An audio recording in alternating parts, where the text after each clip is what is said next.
Hey guys, I'm making this recording for you. This is going out to all of the non-Diamond Bar High School teachers that will be on our campus. So this is just some special information for you to know and getting prepared for summer school in the next couple weeks. So here we go. First off, introductions. As you guys know, I'm Gabriel Aguilar. I'm the principal hired by Dedicated to Learning to run the summer school program. We also have the non-tuition program, which is run by one of our GLCs, Dave Desmond, so he'll be on campus helping out with those programs. We have 4 assistant coordinators that will be on campus. Only 2 of them will be on campus at any one time, but they're here to support us. So we have Kevin Patterson, who's a GLC, Matt Brumman, who is the dean, and then we have 2 up-and-coming teacher leaders, Marco Leal and Nicole Kabasi, that will be helping us out. We also have clerical staff in Elsie Garcia, Lisa Kruger, Kathy Norris, and Velma Zosiah. So you have a whole network of people that are going to be here to help you guys out. Here's a brief overview of the dates and times for summer school. It runs for 6 weeks total. There's a note here. I think that actually there's a typo error. For week 5, it should be Tuesday through Friday, July 5th through the 8th. But as you can see, we run summer school for Monday through Thursday for all weeks except for the week of 4th of July. So just forget that typo. For Monday, it's supposed to be Tuesday through Friday. And then we have 2 periods, really for the year-long classes, which was what you guys are teaching. It's just 7:30 to 10 o'clock, then you get half an hour break, and then there's 10:30 to 1 o'clock. On day 1, you'll definitely want to check in with me to make sure that you get everything that you need. I'll be here early that morning at 6 o'clock in the morning, so make sure that you check in with me by 7 a.m. I'll be pretty visible in the front office. I'll have a radio on me, so you can always check with any of the front office secretaries. Nancy Horton will be here. She's the front office secretary. She'll radio me. You can go to guidance and talk to Elsie Garcia. She'll also radio me, and I'll meet up with you. I'll make sure that you get your classroom keys. I'll make sure you know where the classroom is. I'm still working on the assignments, so I'll send that to you in an email form later. You will have a mailbox in the front, so I'll make sure that you can get there and pick up all your supplies, your rosters, any handouts that we might have for you. Your classroom will already be set up so that you'll have a projector and a document camera in there. I strongly encourage you to bring your own laptop. Hopefully you're keeping your laptop that's issued to you by your school. If not, let me know and we'll have to make arrangements for you to have a laptop. But I'm hoping that you're supplying your own. I can help you out if you need one with one that's issued to you, but it just helps if you already have your own device. So just send me an email to confirm or give me a call and we'll talk it over. Other than that, you guys are already set up with either teachers that are helping you out with materials. If you're new teachers, if you're teachers that are coming from another school site, I trust you already have access to the textbook materials that you'll need to be prepared for teaching. If you need materials and supports, we can get those for you through Peggy Lane, who's our textbook clerk. She's in room 557. Just let me know what you're going to need, but I'm anticipating that if you get through the first day, you should be fine. As for technology, we do have laptop carts, Chromebooks, and as long as you're trained on how to use them, you can check them out for classroom use.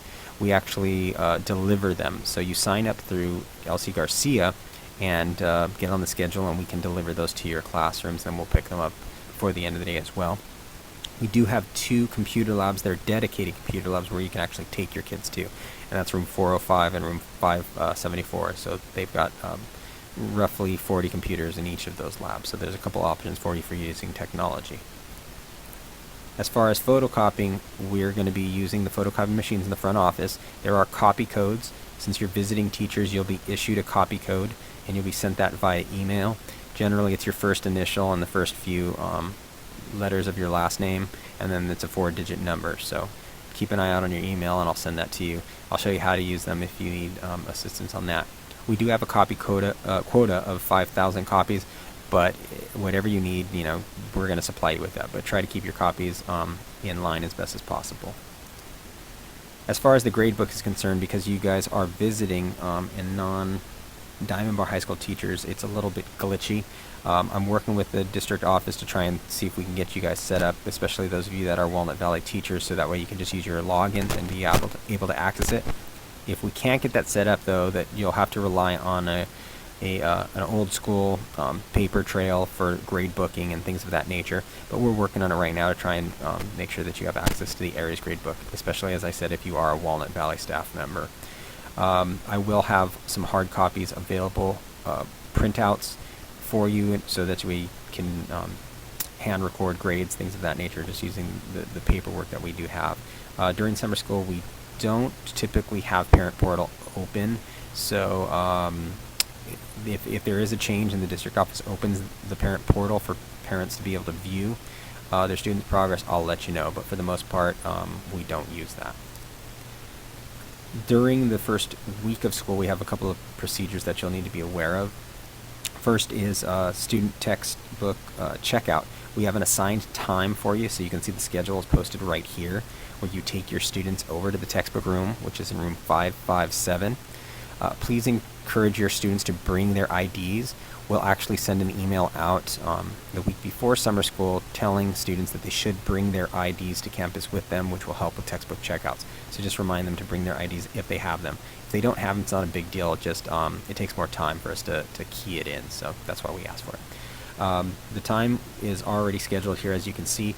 You're going to get a handbook, so it says handbook right here. You're going to get a handbook from me that's emailed out in the next few days, so you have a digital copy of it. You can review all these policies and procedures that are in there, but for the most part, that's you're going to be your guide, where you can be able to view any of the forms that you're seeing on this PowerPoint.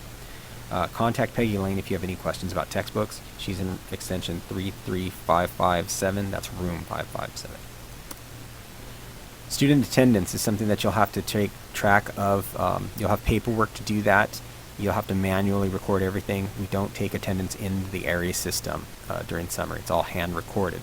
So you can see here's a handout that gives you the general guidelines for summer school. Basically, we have a pretty easy policy to follow in terms of attendance.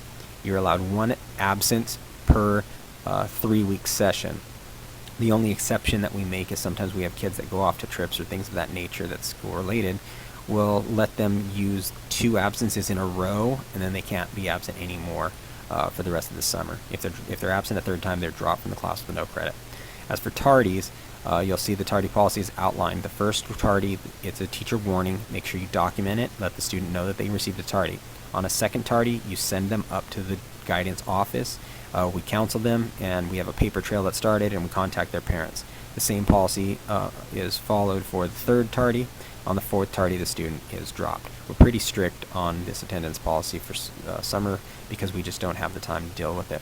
We also have some drop deadlines where the students have, after the first week, they can decide whether or not they're going to be able to pass the class. If they're worried about that, they can drop, and there's no record that shows up on their schedule, so that's listed at the top of this form. On the first day, we're going to have a lot of kids that are going to try to add the class. So what you're going to see here is a slip, an add slip. You're going to get students coming to your class after 8 a.m. with these slips. This is the only way that you admit students into your class. What we do is we have all the students come into the theater at 7:30, and we hold them there, go over the announcements on how to add a class. What we're going to need from you is this sheet here, which tells us how many students are in your class. So at 8 o'clock, you're going to fill out this piece of paper. It will be in your mailbox and the stuff that you picked up on the first day. You fill this out at 8 o'clock, and you have a kid run it up to the theater. This is how we know how many seats are available still for you to be able to add students into your class. You should expect to get a full class load of like 39 kids, maybe 40 if we had to push it. But that's generally as far as we go for summer school. We do have behavior meetings, which are scheduled for the second day. The schedule is posted right here. So you're going to bring your students to the theater at your scheduled time, and that's where myself and the other counselors are there to go over the expectations for summer school. The students are going to be given some forms that they have to complete, and they're going to have to bring those back and turn them into you. So on Wednesday, you need to check to see and collect all the materials for kids that remembered, did what they were supposed to, and got them signed. And you're going to need to remind those students who didn't bring them, they must bring them by Thursday. By Thursday, you should have all of the completed forms collected, and a list of any kids that haven't collected those forms. Have that dropped off to Elsie Garcia in guidance. At that time, we start calling in kids for any kids that we don't have forms that are signed and filled out. This is a behavioral expectation form on internet acceptable use agreement policy, and then also their emergency contact information. We do have a disaster drill that's scheduled for Thursday, June 9th at 9:40 a.m. You will receive a map, and I'll go over that with each of you to make sure that you know where to take your kids. So I'll point it out on the map. I'll show you how to exit your classroom and where you're going to be going. So it's pretty straightforward. Final issue is paychecks. You will receive a paycheck at the end of each semester. So that Thursday, at the end of the first semester, you'll get a paycheck from me that I'll hand deliver to you, and then you get one on the last day of summer school as well. So there's some basic information for you. This is enough to get you generally started on a successful summer program. So here's some general information to remember on the first day. Make sure that you're going over everything that you have, rosters, whatnot. I'm available to help you out as best as possible. I do use emails, so I'll use your private email and send that out to you, which is the information that I've been using so far to contact you. But generally, I try to touch base with summer school teachers once a day, where I try to make the rounds and just check in and make sure things are going okay. So I'm available all the time. And if you don't already have my cell phone number, just ask me for it and I'll give it to you. Keep your students informed of their progress. That's important. These are tuition-based classes, so parents are expecting to get their money's worth. That doesn't mean that they just get a passing grade. It means it's your responsibility to keep them informed, and generally speaking, we have the best kids. These are kids that are trying to advance for the most part. They're not necessarily remediation kids, but we want to make sure that they're informed, they know of their progress. Contact parents with any concerns that you have immediately. Do not delay. My expectation is that at the end of each week, you're going to give your kids an update on how their grading standing is, since 3 weeks equals 1 semester. Finally, make sure you're dressing appropriately. It is summer, but you're not on vacation. You're working, and you need to make sure that the kids are aware of that too. So I would expect that you're going to come looking professionally. Obviously, it's hot, but I just don't want to see people walking around in beach shorts and flip-flops. Or t-shirts. You should be dressed accordingly to teach your classes. Obviously, it's hot, so if you want to wear shorts, that's fine. Just make sure that they're presentable. The same for shirts. Make sure they're collared shirts, things of that nature. Try to keep yourself looking professional. We are a tuition-based program, so our reputation is important if you want to make sure that you have a position that's going to be funded. So there you go. Any issues during summer school, you can always reach Elsie Garcia. She's stationed at the guidance office. She has a radio, and she can always contact us. So that's some general stuff just to get you started. The last thing that I would say is, if you need any help in the next week as we're preparing for summer school, I'm going to be available on campus Tuesday, Wednesday, and Thursday of next week. So feel free to send me emails or give me a phone call if you already have my cell phone number. I'll try to help you out. If you don't have access to a copy machine and you need some photocopies made for the first day to get you through, feel free to email me any Word documents or PDFs of things that you need printed out, and I'll make sure to take care of that next week. Otherwise, you can always come on to campus as well. Next week, the campus will be open pretty regularly between 8 o'clock in the morning to 2 o'clock is a safe bet. Tuesday through Thursday, like I said, I'm here and you can access me. Okay? Hopefully this information gets you started, and if you have any questions, just send me an email. Thanks.